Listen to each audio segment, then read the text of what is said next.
Welcome, Knicks fans, episode 52 of the Worldwide Knicks podcast. Just a two-man show today. Much as RJ Barrett is out injured, Alex is out today. So it's just Omar and Rafa. Rafa, how are you doing tonight? I'm doing good. I'm doing good. Cough is breaking it, so I can speak more now without dying, of course. That's good. It's the winter time. Everybody's some sort of sick, I feel like, right? It's Oh everybody's like yeah. going through this, going through that, that sort of thing. But let's hop right in, man. A great week for the team. Exceeded everybody's expectations. 3-0. Yeah.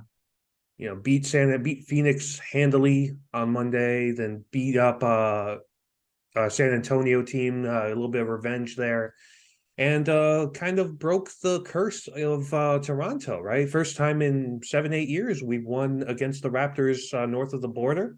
So that was a really big deal. Another important milestone, excuse me, during that game, Tom Thibodeau, 100th win as head coach of the Knicks. So fun fact, Rafa, he has been eighth all time in wins for the team for a little Yeah. bit now.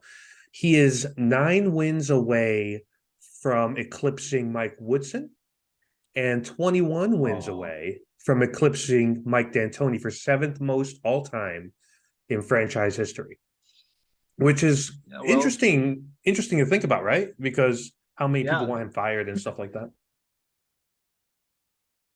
It is. It's like he's up there with coaches. Mike Woodson. Everybody loves Mike Woodson. Like he had winning seasons and everything. D'Antoni. It's a bit of a love-hate relationship.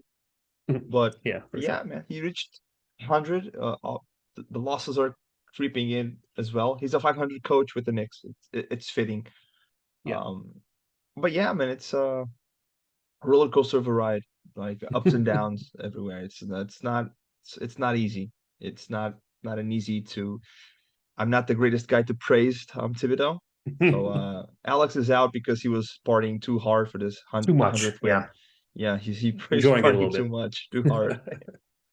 But yeah, Yeah, man, it's it's something. It's at mm, least it's we're winning games. At least it's winning games. We're improving as a team, as it seems.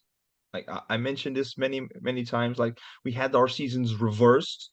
The right. worst season was the second. So if it was the first season and this was the second, like it was growth. Yeah, exactly. When you're up and you go down and you become mid, it's like what's going on right here? Like we don't have the clear path. It's that hurts Tom Thibodeau. Yeah, I mean, he's 194, 100 wins, 94 losses as Knicks head 500? coach, which, yeah, 500 coach. But it's kept him his job. If he gets another playoff berth and avoids the play in, especially because right now they're at the 6th seed, if he stays at that 5 to 6 seed Yeah. level, hard to imagine him not coming back for another year with the way the team is going. But that's a conversation for another day. Yeah. Let's let's jump into something that has been happening a lot this season, which is the Knicks in late game situations. Like last Yeah. week with Doug B on, we talked a little bit about free throws and how missing them has hurt the team down the stretch. You know what else has hurt the team down the stretch is this late game ISO stuff, man. It's like 5 minutes left in the fourth. You got a 10, 12, 14 point lead like we did against Toronto. And you just switch to this clock draining ISO ball with Julius, Jalen Brunson, Brunson. sometimes RJ when he's in the lineup, they'll kind of give it to him, but it's mostly Julius and Jalen, and it's not effective. I think we can all agree on that, regardless how we feel about the players. It's just not a very good form of offense, not an exciting brand of basketball, and And it's moreover, dangerous. yeah, It's you very you miss dangerous. Like shots, you lose leads, and it just doesn't yeah. work. And they escaped from Toronto with a win, but a lot of times this year they've gone to that and really blown a lot of leads. So my question to you, Rafa, is what are they trying to accomplish with this? What should they be doing differently? I think they should stick with what's working in the game plan. Mm, I, I don't know if it's a lack of trust on the other guys on the floor. Is it Grimes? quickly. It's been more quickly, or the center Mitch or Sims or whatever, lack of trust and Mhm. uh, on making shots. Like I don't know, what's the plan? I don't know. It's the ISOs aren't really working. Um, you reach the fourth quarter completely drained. You look at Julius. Julius needs Obi to get back quickly to so he can rest Yes. a bit. He gets completely drained. I don't know if it ties into that as well, how tired the players are instead of running around making plays. Just like okay, the offense slows down so they can play better hard defense. But it's when you're tired on both ends of the floor and you're not able to Mhm. defend as well or attack as well. And those ISO plays, you see a lot of just penetration in the paint, trying to get the foul calls. That's the Not big been issue to working me, to man. perfection. Yeah, not been working to Here's the perfection. problem, man. Our players don't get the whistle. Like we've complained They about it for don't. 3 years now. RJ doesn't get the whistle. Julius gets hammered in the paint consistently, never gets a call. Brunson I gets a was few, shouting. Yeah, but I was shouting at the TV at the Raptors game. mm, How what what can you do to defend Julius Randle? Like they were bodying him, they were shoving him. Like he's almost traveling because he was getting shoved and there were no calls. Fred Van Vliet was everybody was mm. shoving him. It was quite disgusting to see from the refs. Yeah, like it's one thing if you have like James Harden on your team who is has a penchant for drawing fouls, knows how to play to the whistle, that kind of thing. It's another thing if your team is just really bad at drawing foul calls or just doesn't get the benefit of the whistle. And that's the case for the Knicks. And now maybe you can argue if our main three players continue playing well, that they'll start getting those, star calls as they call them, right? But for right now, it's not happening. So you kind of have to do a little something more. I mean, even if it was just like a quick high screen to get a matchup switch, right? I feel like even that would be good because right now it's literally give the ball to Julius or Jalen. They kind of wave everybody off and try to cook their man. And it doesn't work. They try to draw the foul, doesn't work. Not at You all. miss a shot, and then you give up a corner three on the other end, and then you're sweating out There goes the a game. game that should have been won. Like they had the Raptors game won. Granted they ended up winning the game already. That's fine. But how many times have we seen it where you kind of take your foot off the gas or do some like the Mavericks game, right? It's a classic Yeah, example. exactly. That's what I was going to say. Yeah, the Dallas game, were up nine with 30 seconds to go. Like Mm-hmm. it's NBA, things happen. Like you need to be again. I don't know if it's the tiredness effect, if it's not, it's the lack of trust in guys to make shots because they've made shots before. So I don't know if what's the deal with this. Yeah. I don't know if it's Tom Thibodeau saying this. No, ISO, go to ISO and let them cook, let them be stars. Is that it? Because Maybe that's something we got to and pay attention to. Like if sometimes you could hear Tibbs on the hot mic, during the game. You hear if under 5 minutes you hear him scream out ISO. Maybe that's something going on. I don't know. I mean, it's another part of it to me though, Rafa, is there is a little bit of a ISO culture, hero ball culture in the NBA. Like give me the ball, let me decide who wins this game. You've seen it from like LeBron and you've seen it from Harden over the years. You see it with a lot of the great players where they want the ball in their hands and they want to make the decision. The difference is that we simply don't have that level of superstar who gets that level of calls, and a lot of times when these guys get going into the paint, they kind of get a little bit of tunnel vision and, don't really pass out to the perimeter. So if the defense collapses on them, where you have Grimes or McBride or Fournier, whoever it is in the corner waiting. Now, I think Julius has gotten better at it and Jalen's pretty decent at it, but it's kind of a mixed bag. It's something you want to see more of, but they just haven't been doing it, haven't really been executing late in these games. yeah, I mean, and it has hurt her. I know we're getting into this, but RJ not being in the game, especially in Mm, these late situations, so true. Yeah. hurt us a lot. It's because you've seen late situations, it's been Brunson with the ball, sometimes quickly, but more Brunson, because Mm-hmm. again, Julius is completely destroyed physically.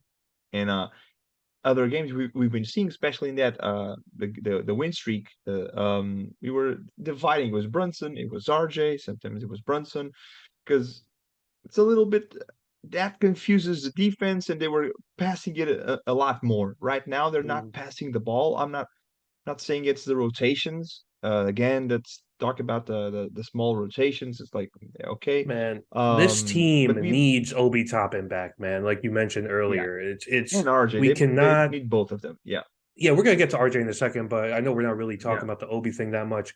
This Hartenstein at the four thing is not working, and the fact that they're winning games despite it is God, a fucking miracle. And we need Obi to get back to full health as quickly as possible because yeah, we like. And this isn't just me like defending Julius because I'm a Julius guy, but like I'm sorry, you're asking him to be switchable on defense. You're asking him to run the offense. You're shooting it over 20 times a game with RJ out of the lineup, him and Brunson, and like you said, it takes a toll. And you don't want to have a situation where your guys just gassed all the time. You need those yeah. Obi Toppin minutes, or you need to find another backup four down the road because you can't just keep on throwing Hartenstein in here. It's just a bad fit, and It's so it's hurting the I'm hoping Knicks, that hurting the Obi's player. back soon. Yeah, of course, of course. It's hurting the player because Artenson is out of position, playing out of position, being asked to do things he doesn't do, and then I don't know, don't remember which game it was. We actually saw Sims and Mitch playing together. Like, oh my, okay, well they're big, but This is a yeah, it's '98, there's man. a Like you can't do this Twin Towers yeah, bullshit. Like this is not the exactly, not the way the game is anymore. But on that note, exactly. let's shift it over a little bit to RJ. RJ's been out 6 games now, if you include the Dallas game where he only played 92 seconds. The team has won some games, lost some games, 4-2 without him, which has elevated Emmanuel quickly into the starting lineup. He's played really well with his minutes, I think. So real good job Yeah, by Quick. He's really increased his value, I think, just real quick on Quickly as yeah, like, yeah, yeah, he can sure. play at the two and be effective. He could also take over as point guard and be effective when Jalen was out briefly. So that's been good for him. But how much is this team reeling and missing RJ Barrett right now? I think it's not because I love RJ, but I do, but it's not because of it. I think we missed him on both ends of the floor tremendously. I think it might not be that eye-catching, but you look at the switches on defense, and first of all, if your RJ is out, you're asking Grimes to guard the best player on the other team, the best wing, all minutes he's The whole in there. time. Yeah. Yeah, full time, and or if he switches to with Deuce or quickly, they're shorter. So there's the problem there. Gladly against the Raptors, OG Anunoby didn't do anything special because that was probably the game he could. Like he was beating Grimes, it wasn't Grimes, it was a much smaller defender on him, or Deuce or Quickly was there. So he had the size advantage. You didn't use him. Well, he was it worked well here because he was last game we played the Raptors, he was guarding RJ, but this time he Mhm. was guarding Randall because Randall was destroying them, and so he strode away from offense. So it was a bit good and bad there for OG on that game with RJ. But on defense, so he's guarding bigger guys because they're bigger wings. He's has a bigger size than Grimes, so that helps him defend as well. It Mhm. doesn't tire Grimes as much because Grimes had a one good or one great offensive game. The other games he wasn't that present on the offensive end as people would love to see him. But again, because he has that so big defensive mission, Mhm. and playing with quickly is a guy who wants the ball and who's attacking, who's shooting a lot as well. So that takes away from Grimes' shoot as well. But I think it's his role right now on this team is for Quentin Grimes. But again, on defense, I think we miss RJ, and on offense, I think we miss him a lot. He was handling the ball more and more, um, dividing the initiation with Jalen Brunson. So again, that takes a little bit off Jalen Brunson. Let him rest and play a little bit off ball, something we know he Mhm. does well with the Mavericks. And as you mentioned, both Brunson and Randall are shooting plus 20 or plus shots a game. So Mhm. shooting tires the guy, man. Those arm actions, especially from the 3 point line, man, they get tired as well. So it's that third option or that second or one, I don't know, whatever you want to call it, that another option on offense you can rely on. Uh, a guy who can penetrate and it doesn't need to weave around the defenders like Brunson has to do or quickly. A guy who can body up the defense is he has a bit of tunnel vision sometimes, but a guy like that penetrating, it's different than having a RJ full steam against you is different than Brunson full steam against you. It's like, okay, that shoulder might hurt, so I need to play this differently. So I think we lack him on both sides of the floor. Fans are enjoying RJ being out as quickly getting so many minutes. He's getting good minutes again. Uh, Having consistent starting minutes is being good for Emmanuel quickly. I think he found his shot. He found his floaters falling. So he's been pretty good on offense. But I still think this team misses RJ tremendously for several aspects. I mentioned a few of them. There might be many more out there. So I miss watching him play. So yeah, So here's the thing about missing RJ, considering what this team's roster is like. The NBA having a superstar is like the great equalizer. You could be missing a couple role players for 5 to 10 to 15 games, and that superstar can carry the load and ensure that the train keeps on running until those guys get back, right? I'm not saying RJ's a role player, just as an example. This team doesn't have that guy. Julius is putting up top 15 numbers right now, and Brunson is looking like a borderline all star. However, we don't have that Kevin Durant, that Joel Embiid, that Giannis type, right? Who is really just going to take over a yeah, game every time he's on the floor. So when you're missing one of your key pieces, that becomes a problem. And this team ultimately doesn't have the high end talent to continuously overcome that. So, everything you mentioned, taking the scoring load off of the other two guys, being able to help out Grimes and McBride and all these other wing players on the defensive side as well. You know, RJ ultimately is a net positive winning player, right? And if you're missing a guy like that who could drop 20 points whenever he wants, is it's a big loss. I mean, you don't just replace that. Like let's not go overboard here. Like yeah, quickly has looked great. You know, he's played great. He's really matured as a player, and you could see that. But at the end of the day, RJ's better than quickly. Like let's be honest well, here, right? And RJ has the higher ceiling. RJ has the better physicality. RJ has a lot of the better skills in certain aspects than quickly. And the team needs him back in much in the same way the team needs Obi Toppin back, but even more so because again you're just relying so much on Jalen and Julius to do all this offensive work, and you needed RJ in there. Whether you think he's the first, second, or third option is irrelevant. To me, you have three guys who are your primary initiators on offense, and he's one of them. So you lose one of those guys, it becomes tough sledding because who's the third guy now? Is it Grimes? He's shown a little bit of blow by ability and driving ability. Is it quickly? His shot has come back. The floater's back. He still seems to me a little hesitant on shooting a lot of threes lately, yeah, which is somewhat. much lower number than his first 2 years. But yeah, you got to have RJ back because this team again is only going to go as far as those three guys take them. And if you're missing the one of the three, I mean, you're already putting yourself at a massive disadvantage. But I don't even want to give any oxygen to this RJ off the bench, start quickly nonsense, because the great thing about Emmanuel Quickly, Rafa, is that he is an incredibly versatile player. What I mean by that, he could be your backup point guard or your backup two. He could be a spot starter at your point or a spot starter at your two.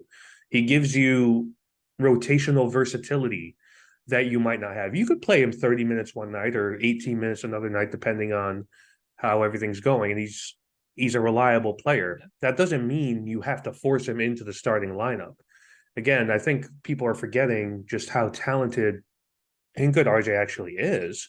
And they're kind of taking it for granted now because you of course when you're in a winning streak like we are right now, 4 games in a row, you kind of you kind of say, oh, well, we got to keep this going. You know what I mean? And like, imagine if like, Klay Thompson goes out, for example, with the Warriors and they rattle off 5 in a row. Like, you think Yeah. Warriors fans are going to be like, I don't know, man, we need to have Klay coming in off the bench. I Like, mean, no, they're not saying that. It's not how it works. Like, we need to calm down. it's people need to. It's like the eighth game winning streak. How important was RJ and Julius Randle, but RJ as well, improving and taking a step in the right direction because they were playing a little bit sluggish. How good was them improving defensively, improving offensively? How great was it for the team? Like having, as you said, having three score threats to score, reliable threats to score is it's better than having just two because Mhm.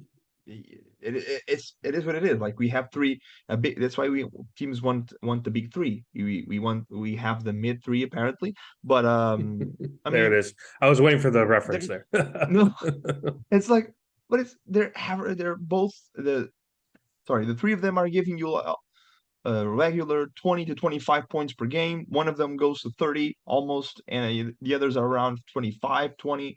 They have different periods. You see different periods of the game where the guy is taking over. It's Brunson in the first quarter, second for Julius Randle, third for RJ Barrett, and the fourth they mix it up a bit. It's like Mhm. they tend to do this in the off and help. The defense doesn't know what to expect because they're going through RJ. Oops, they're going to Brunson. Now they're going to Right. Randall. What are we doing here? Uh, that helps. So having and as much as I'm loving Quickly's minutes right now, if the idea is someone answered me this on Twitter because I came Mm. all no bullshit no bullshit every take about RJ Barrett not starting as a Knick coming off the bench is trash. It's ludicrous because the minute you put RJ from the bench, you fuck up his trade value, fuck him over in New York, and you're shipping him out, and your his value is much lower than it would ever be. He would be traded like that if the moment the Mm. Knicks put him on the bench for some idiotic reason. Um, Guys, because RJ is not a star. RJ is an all NBA. RJ isn't doing this or that. Isn't he never made it all rookie? He never made it this or that. Yeah, and Quickly has. For not a knock on Quickly, but is he? No. Oh, RG's shooting his 3 point shooting this season sucks. Well, Quickly's not been great as well. He was under the point three. So yeah, great. So Like, imagine if RJ, you had the Nuggets fan base, right? And let's say Jamal Murray goes out for a few games and Bones Highland comes in and starts lighting it up, right? Imagine the Nuggets great. fan base saying, "Oh man, we got bench Jamal Murray." Like, no, they're not saying that. That's not how it works. Okay, I Yeah. don't understand why this fan base likes to get clicky with certain players. Like, and then they'll get mad when the other player succeeds. OB fans like that whenever Julius does well. IQ fans get irritated when Grimes gets more minutes or whatever. It's just like we should be focusing on team success here, right?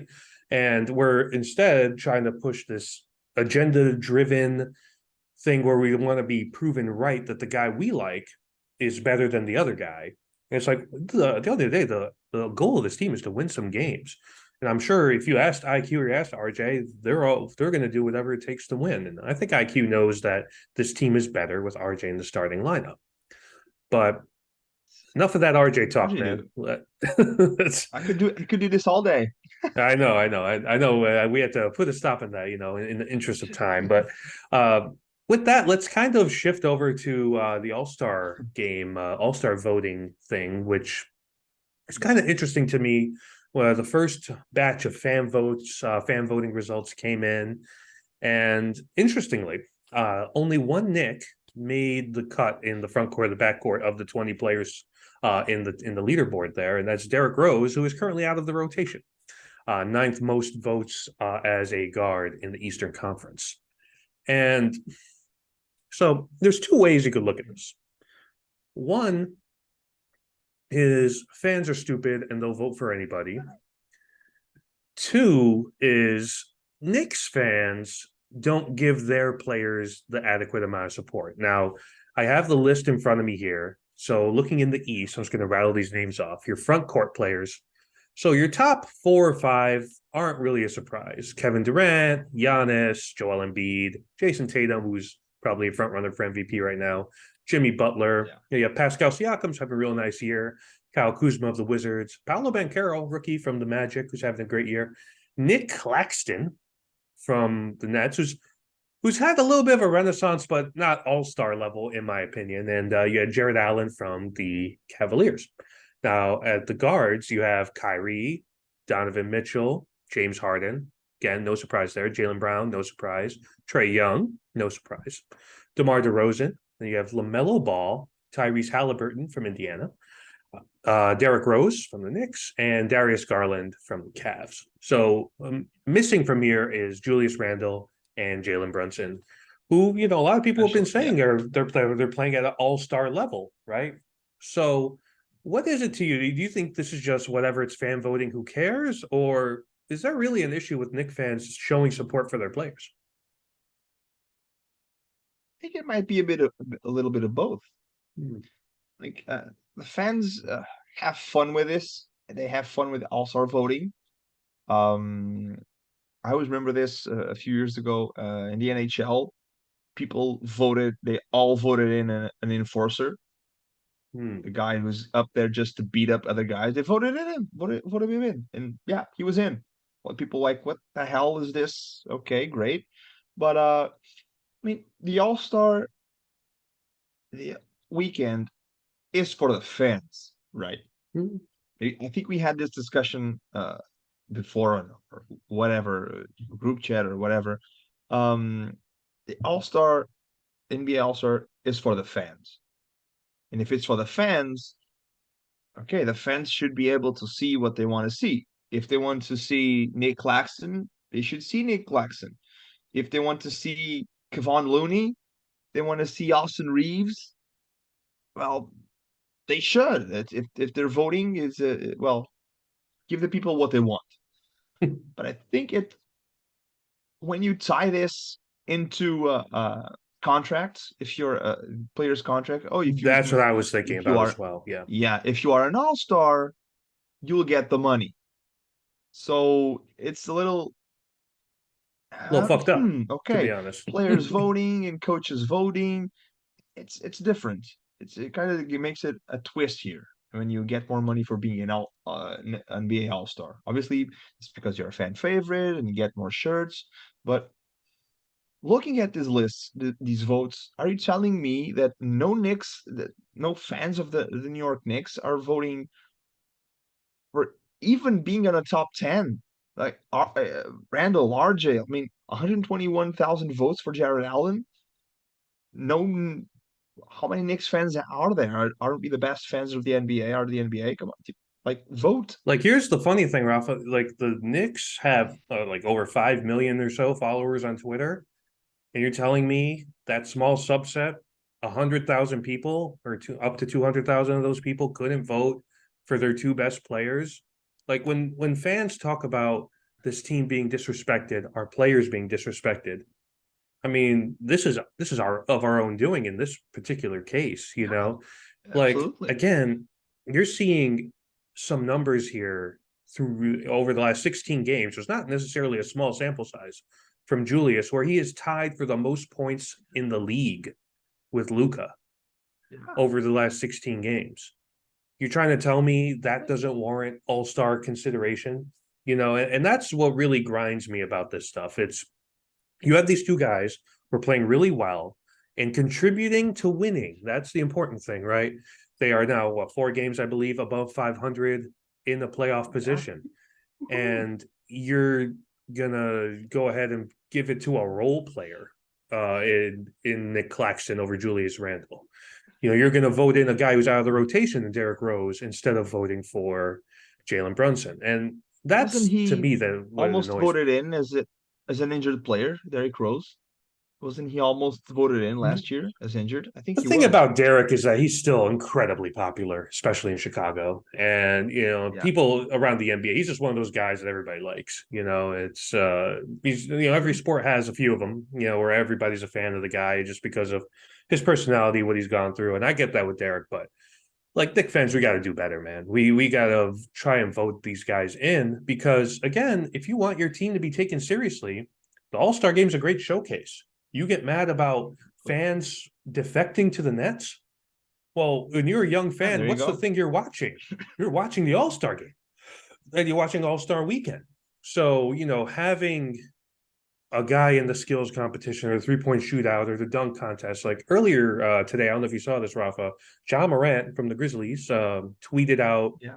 that Jericho Sims Sims, should be in right? the dunk contest. You understand what great exposure that is for the Knicks as a brand, For and we should for be pulling for Sims. this.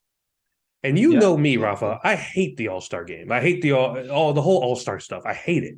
And just as a basketball fan, it's not good basketball, right? But No, it's not. at the same time, from a brand exposure perspective, it's invaluable. Like this is more valuable than winning some games in January, right? To be in terms of just branding for your team. And these guys should want to see these guys. I don't care if you hate Julius Randle, you should want him to be on the All Star team. Even if you want to trade him so bad, what else is going to bump up that trade value other than somebody being on an All Star team? Like, oh man, All Stars available, 2-time All Star now. Why not? Right? And that's what kills me about this. Now, I will do. How many times have you voted for the All Star? So I did it when they had the bonus entries. So I've done it 3 times. So a total of Okay, 9 votes. Yeah. 9 votes. Okay, I've done it 3 times, so 3 votes. So I could have done it way more. Yeah. So Yeah, it's like, there's a lot why of aren't votes we here. supporting these guys the same way Chicago fans are supporting DeMar DeRozan or Charlotte fans are supporting LaMelo Yeah. Ball? I'm not saying you're going to overtake Jalen Brown and James Harden and these guys and Donovan Mitchell, but to not be able to crack over like 150,000 votes for Jalen Brunson to me is kind of criminal, considering how active of a community Knicks fans are on Twitter as well. Like, what are we doing here, right? It's it doesn't take much, but it's like there are a lot of people who don't like RJ. There are a lot of people who don't like Randall, and maybe that ties it in. People don't vote for their players because they want to vote or they want to You know what's see another other thing I think? stars. Maybe they're voting for Zach LaVine or some You know what? shit That's like another that. thing I think, Rafa, is like Nick fans pride themselves, and we pride ourselves on this, on being intelligent basketball people, right? Like we're the most intellectually advanced basketball fan base, right? Like we understand the That's game not. better because we're Nick fans or whatever, right? That's just it's a self-proclaimed thing. I'm not saying it's accurate. And I think when they do that, they're like, well, I'm not going to just vote in Julius Randle when I can vote in Giannis and Embiid, and whatever, See, whoever else.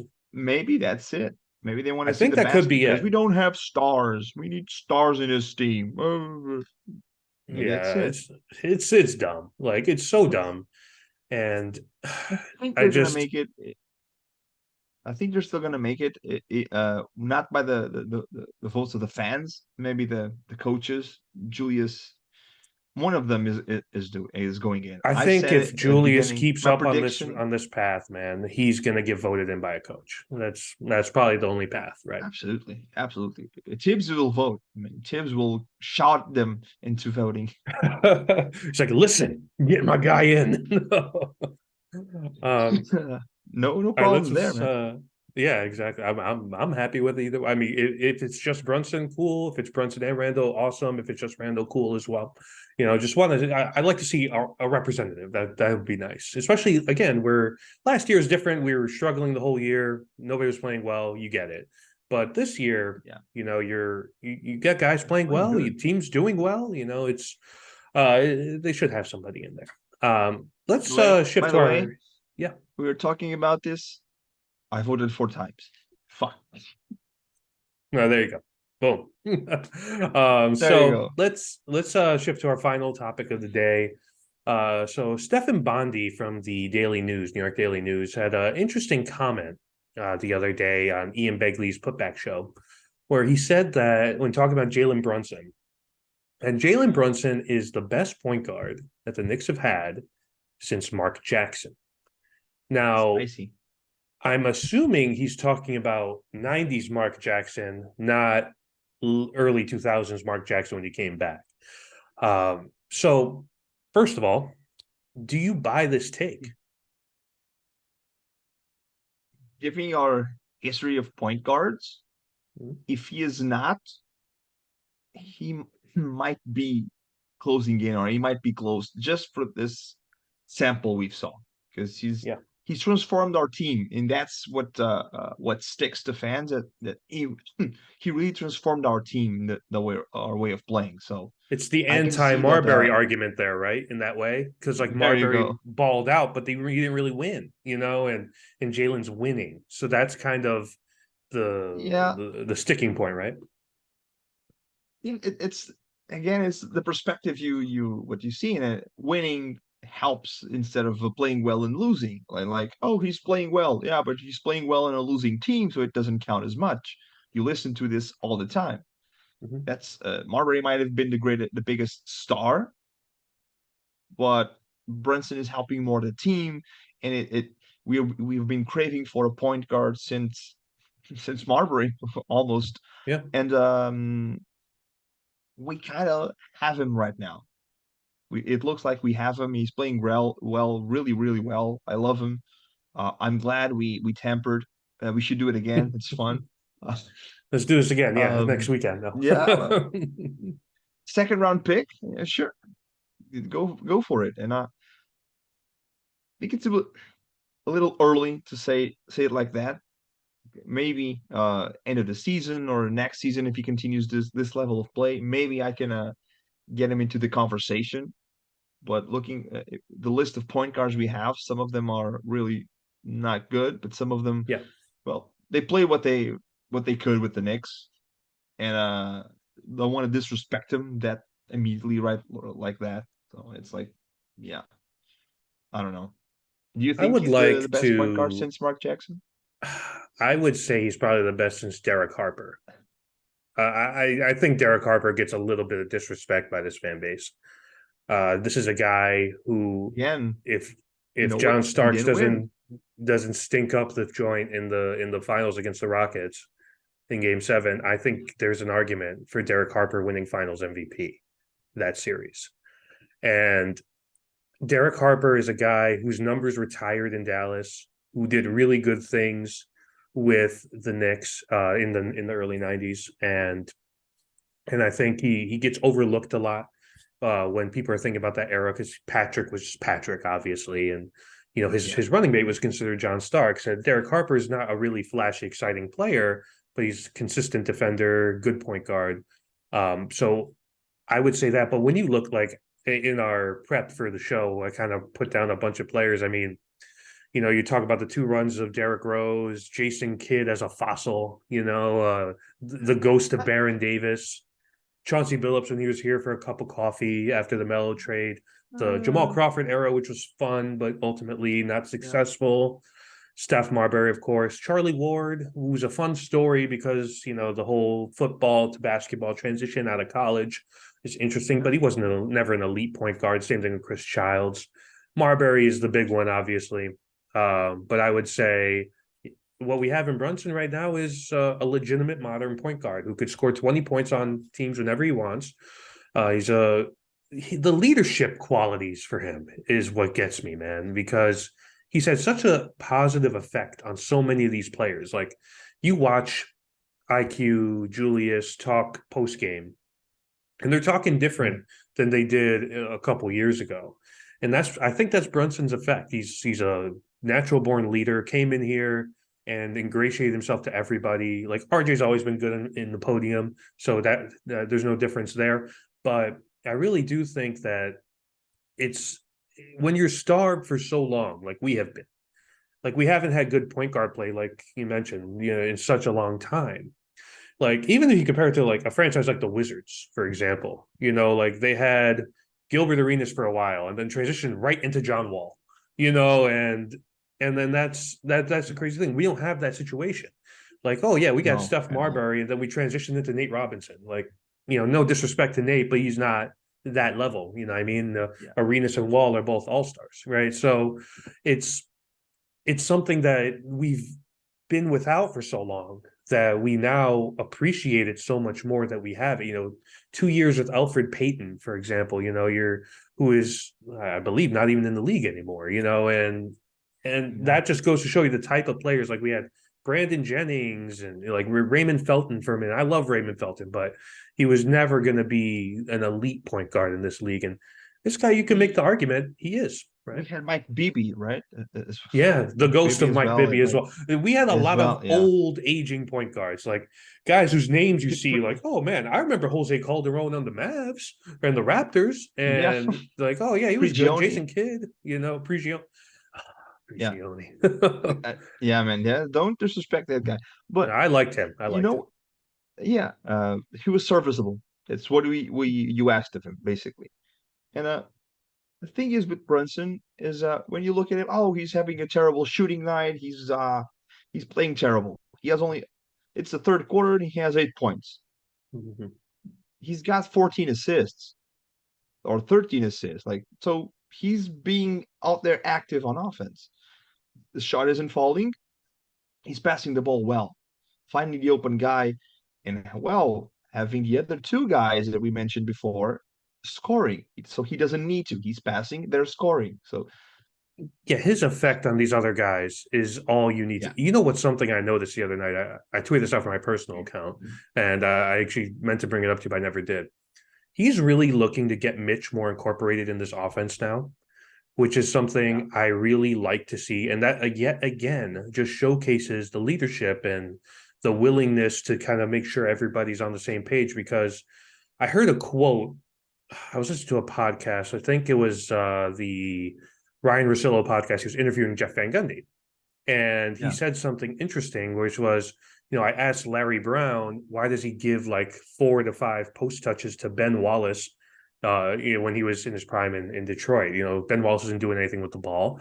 And he's like, look, because it's so hard to rebound and defend on the block and all this. You gotta, people like shooting is fun. Everybody wants to shoot the ball. So I give him the ball in the middle there. He's he's happier. He's more energetic of rebounding the ball and on defense. Which is a genius coaching line from Larry Brown. Yeah, But absolutely. and that's what I think Jalen's doing. He's incorporating Mitch into the offense. So it's not like, oh, you're only going to do putback dunks or you're only going to get offensive rebounds, so on and so forth.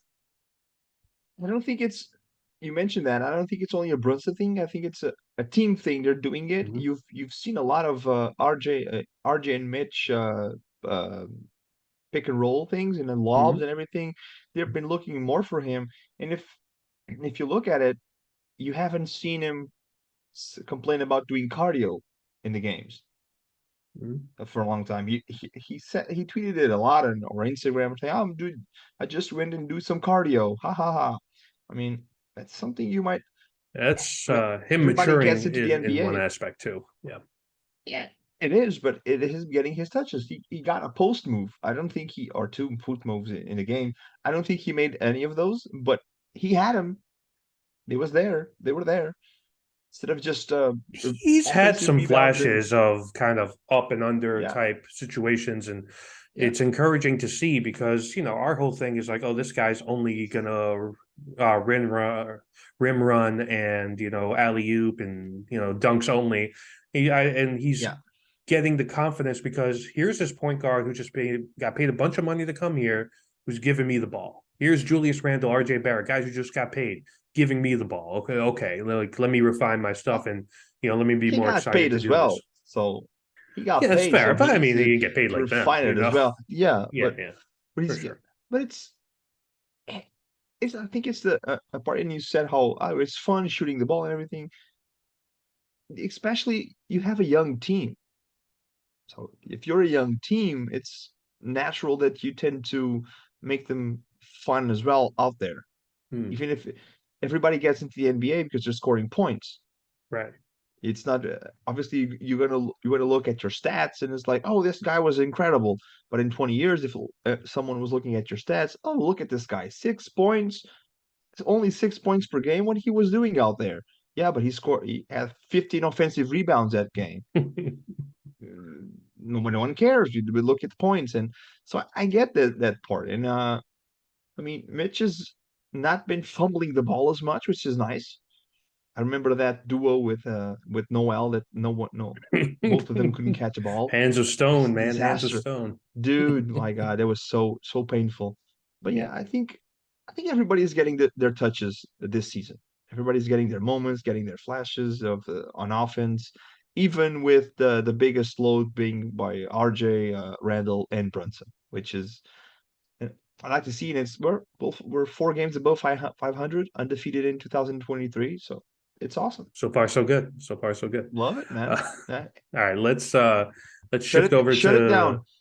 shut it down. Shut it down. Stop the count. No. Stop the count. So let's get into some game picks though. 4 games on the slate this week. So we are home for Milwaukee and Indiana, and on the road for Washington and Detroit. So, Rafa, what do you think? I would like to say we are going 3-1. I think we're going three Where's the and one. loss? Think Assuming Milwaukee. it's no, I was thinking Indiana, like Oh. the revenge game against the Bucks, but then the reverse revenge game against the Pacers because we beat them. They were playing great. We were playing good as well. So it's a coin toss. I think it's a bit of a flip between the Bucks and Indiana. I think there might be very close games, and we can easily lose one of those, especially if RJ is still not good to go. I don't think he will be. But if at least if we get Obi back, I think we have a better chance of doing that, of winning these games. Yeah, the two man, Washington and Detroit. We have to beat Detroit, even if it's in Detroit. You have to be even for you Detroit to has be able fully to embraced to the watch a tank win. now. I mean, they're all in on the Okay, tank yeah, now. yeah, man. I remember some season predictions at the beginning of the season that said that Detroit would be in the Okay. playoffs. I was Their like, come best on, player went out for the year. Okay. Doc. Would that even matter? Would they make the playoffs if Cunningham was Cunningham, I playing? mean, I don't think they would be full on tanking like they are now if they had Cade healthy. And that matters. But would they be in the playoffs? Playoffs, not play-ins. Playoffs. Not on the playoffs, no. I said they might be a playing team. No, that was what I was saying. Somebody said that they would be the 6th seed with Cade and Ivy. Like, hold on, dude. Hold on. So that's what I was saying. But you have to beat Detroit. And, well, Washington, Kristaps, destroy them. I I don't want to need trade for him either. I need a Julius 40 piece in that game. That's what I need. I just need him to go ballistic and just like shit on Yeah. Kristaps. I need Sims to dunk on Kristaps. I need all that. I just need all that. I don't I really need hate Kristaps Mitch anymore, post but up just like moves. yeah. Oh Yeah, yeah, post him he's up. done. Poor guy. I love to see that Knicks fans. I laugh at some Knicks fans on Twitter saying that we should trade for Kristaps. I've heard Hey, that too. trade Yeah. Randall and for. I'm like, What are why? we doing Why do here, you want guys? him back? What? Can you please stop? No, No, they cannot stop. we should. How was it? Oh yeah, we should trade Randall and RJ for Kuzma and Porzingis. Like, what the fuck are we doing? So we want to be the Wizards without Beal. Cool, cool, awesome. What is this? What is this? And RJ because he's gone for Kuzma. What are we doing? What is this? Please, Kuzma. I mean, oh my god. I uh, digress. Sorry, I digress. yeah, I'm gonna agree with you and say 3-1. I think the loss comes to Milwaukee. Giannis terrifies me. I'm sorry. It's just like, how do you guard him? It's like when you play Luca. How do you guard him? You just can't. It's You can, so yeah. You just I know try they're to still contain missing him. Middleton, but it's I know Ooh, Holiday's been in and out of the Giannis. lineup, but yeah, Giannis is Giannis. It's so, and I don't know. I think we could beat Indiana. It's tough. I mean, Halliburton's Yeah, been I playing think so. really Yeah. well. They're a pretty fun league pass watch actually.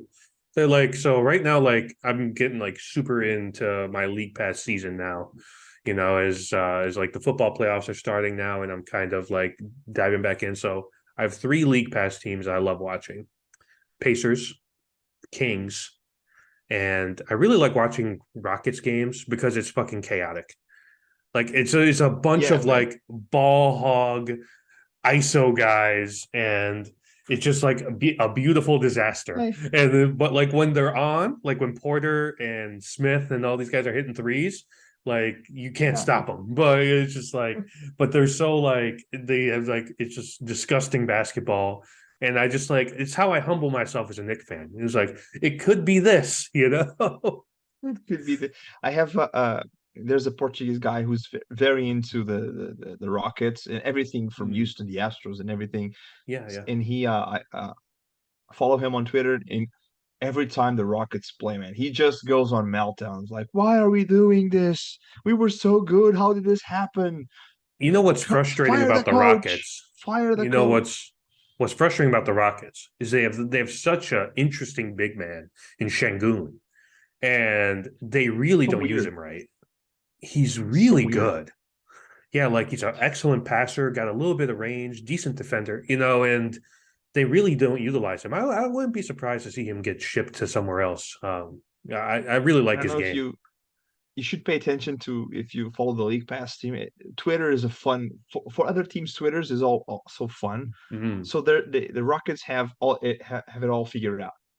They will lose the season, obviously. They will get Wembanyama and sign Harden in free agency. And they're I set. saw that. I saw that rumor, They're and set. They are why would set. Harden do that? This I don't know because yes, because Because he this likes the strip plan clubs in Houston reeks. that much. I mean, My God, this plan reeks of Knicks. like We're old Knicks. gonna draft Zion. We're gonna get Kyrie Mm, and Durant. We're gonna yeah, storm the league. Nope, nothing happens like that. Nothing happens. you will get RJ Barrett and Julius Randle, and you will like it. Yeah, And it's down the yeah, line, you will it's funny. get Jalen Brunson because Alfred Payton was not it. Understatement of the year, right there, Rafa. Jeez. All right, let's There you uh go. let's wrap this one up. Of course, you could follow. We talked about Twitter just now. You can follow the pod on Twitter at WW Knicks Podcast, where Rafa does a lot of live game tweeting and interactions, with other fan bases. You could also catch the podcast on YouTube, Spotify, Apple Podcasts, and wherever else you get your podcasts. But that is another episode of Worldwide Knicks, and we will catch you guys next week.